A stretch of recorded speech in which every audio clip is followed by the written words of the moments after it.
قال حفظه الله. وعنه رضي الله عنه قال: قال رسول الله صلى الله عليه وسلم: إن لله ملائكة يطوفون في الطرق يلتمسون أهل الذكر، فإذا وجدوا قوما يذكرون الله تنادوا: هلموا إلى حاجتكم.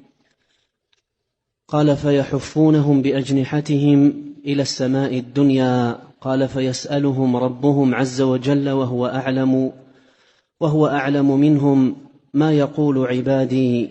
قال: يقولون: يسبحونك ويكبرونك ويحمدونك ويمجدونك.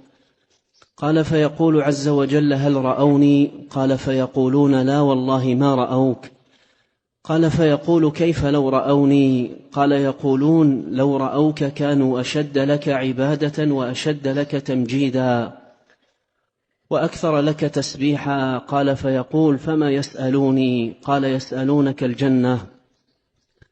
قال: يقول: وهل رأوها؟ قال: فيقولون: لا والله يا رب ما رأوها. قال: يقول: فكيف لو رأوها؟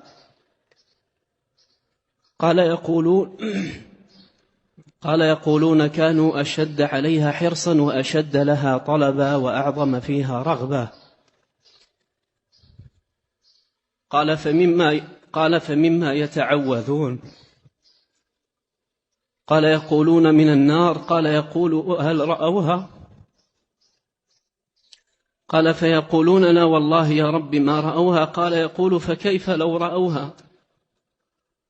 قال: يقولون: كانوا أشد منها فرارا وأشد لها مخافة. قال: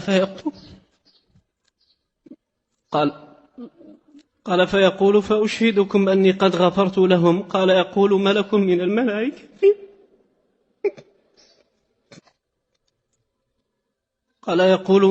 الملائكة فيهم فلان ليس منهم إنما جاء لحاجة. قال: فيقول الله تعالى: هم الجلساء لا يشقى بهم جلسون. رواه البخاري ومسلم.